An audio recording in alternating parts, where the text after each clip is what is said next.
ជំរាបសួរបងប្អូនទាំងអស់គ្នាមកកាន់ Channel Rachana Mony ថ្ងៃនេះនាងខ្ញុំមានចំណេះដឹងតិចតួចចង់យកមកចែករំលែកជូនបងប្អូនទាំងអស់គ្នាដែលកំពុងប្រើប្រាស់នៅប្រភេទទូរស័ព្ទ iOS គឺប្រភេទ iPhone តែម្ដង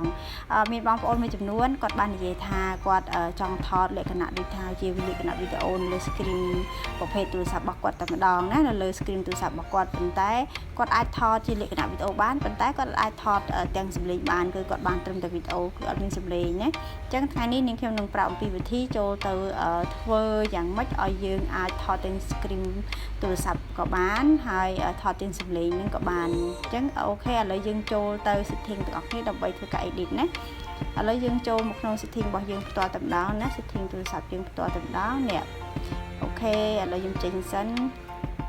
ពេលបងប្អូនចូលមកដល់ចំណុចនេះហើយអ្នកបងប្អូនចូលមកត្រង់កន្លែងនេះណានេះឃើញអារូបភ្នែកពីរហ្នឹងយើងចុចលើវានឹងមកហើយអ្នកជិះមកខាងក្រោមគេនោះបងអស់ហើយបន្តមកទៀតយើងនឹងចូលមកដល់កន្លែងនេះណា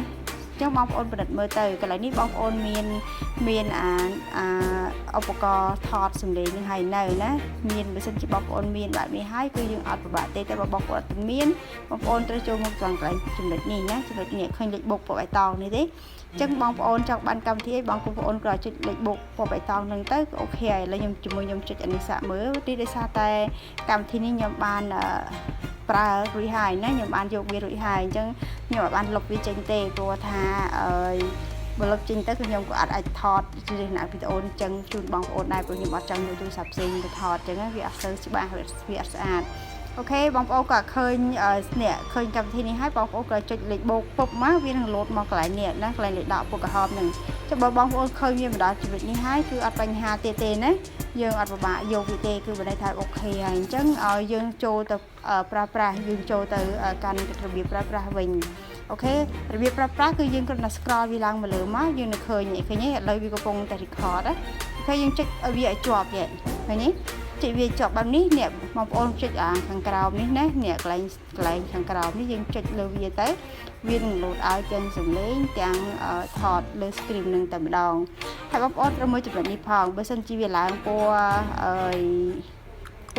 រាងកម្មៅស្លេកមានន័យថាវាអត់បានថតទេហើយអក្សរដាក់ខាងក្រោមនេះគឺ off ណាអញ្ចឹងបើសិនជាបងប្អូនឃើញបែបនេះបងប្អូនទៅចុចទៅលើវាមួយទៀតណាចុចទៅលើសញ្ញានឹងមួយទៀតឲ្យវាឡើងពណ៌ក្រហមអញ្ចឹងហើយឲ្យឡើងអក្សរ on ទៅ